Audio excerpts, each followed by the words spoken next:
நமது ஒளி அலை வரிசை நண்பர்கள் அனைவருக்கும் இனிய வணக்கம். இன்று நாம் நாயன்மார்கள் என்பவர்களை பற்றிய ஒரு தொடக்கத்தை மற்றும் அறிமுகத்தை மட்டும் பார்க்க இருக்கிறோம். அதற்கு பிறகு அடுத்த பதிவில் கண்ணப்ப நாயனார் நம்முடன் கலந்துரையாடுவார். நாயன்மார்கள் என்பவர்கள் சிவன் அடியார்கள். 63 நாயன்மார்கள் என்று குறிப்பிடப்பட்டாலும் 60 நாயன்மார்களை மட்டுமே 7வது நூற்றாண்டில் வாழ்ந்த சுந்தரமூர்த்தி சுவாமிகள் திருத்தொண்டு தொகை என்ற நூலில் பாடியுள்ளார். அவருக்கு பிறகு சுமார் 400 ஆண்டுகளுக்கு பிறகு வந்த நம்பியாண்டார் நம்பி, சுந்தரமூர்த்தி சுவாமிகளின் தந்தையார் சடையனார், தாய் இசைஞானியார் மற்றும் சுந்தரமூர்த்தி சுவாமிகளையும் நாயன்மாராக சேர்த்து 63 நாயன்மார்களாக கணக்கிட்டார். இந்த 63 நாயன்மார்களின் வரலாறுகளையும் நம்பியாண்டார் நம்பி பாடல்களாக எழுதியுள்ளார். தனி நாயன்மார்கள் உடன் சேர்த்து 9 வகையான சிறப்புமிக்க சிவனடியார் குழுக்கள் தொகையடியார்கள் என்று போற்றப்படுகின்றனர். இவர்கள் 9 வகைகளையும் சேர்த்தால் மொத்த நாயன்மார்கள் 72 ஆகும். இவர்கள் தனிப்பட்ட பெயராக இல்லாமல் ஒரே வகையான சிவத்தொண்டில் ஈடுபட்ட பலரை குறிப்பதாகும். தில்லைவாழ் அந்தணர்தம் அடியார்க்கும் அடியேன், திருநீல கண்டத்து குயவனார்க்கடியேன், இல்லையே எண்ணாத இயற்பகைக்கும் அடியேன், இளையான்தன் குடிமாறன் அடியார்க்கும் அடியேன், வெல்லுமா மிகவல்ல மெய்ப்பொருளுக்கடியேன், விரிபொழில் சூழ் குன்றையார் விரல்மெண்டற்கடியேன், அல்லிமென் முல்லையந்தார் அமர்நீதிக்கடியேன், ஆரூரன் ஆரூரில் அம்மானுக்காளே என்று சுந்தரமூர்த்தி சுவாமிகள் திருத்தொண்ட தொகையின் முதல் பாடலில் குறிப்பிடுகின்றார்.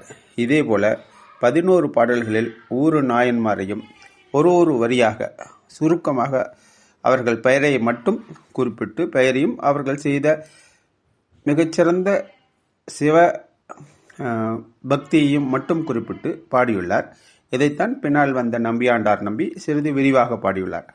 அதன் பிறகு வந்த செக்கிழார் பெருமான் பெரிய புராணம் என்ற பெயரில் இவர்கள் வரலாறுகளை மிகவும் விரிவாக பாடியுள்ளார்.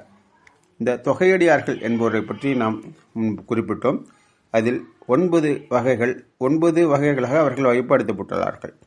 தில்லைவாழ் அந்தணர் என்பவர் தில்லை நடராஜர் கோயிலில் சுவாமியை ஆராதிப்பவர்கள், அர்ச்சகர்கள்.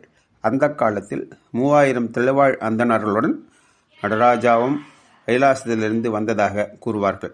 இரண்டாவதாக பொய்யடிமை இல்லாத புலவர், சிவனை மட்டுமே பாடிய புலவர்கள், மற்ற தெய்வங்களை பாடமாட்டார்கள்.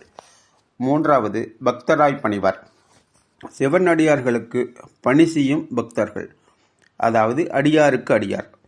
நான்காவது வகை பரமனையே பாடுவார், சிவபெருமானையே போற்றி பாடுபவர்கள், ஓதுவார்கள் என்று நாம் எடுத்துக்கொள்ளலாம்.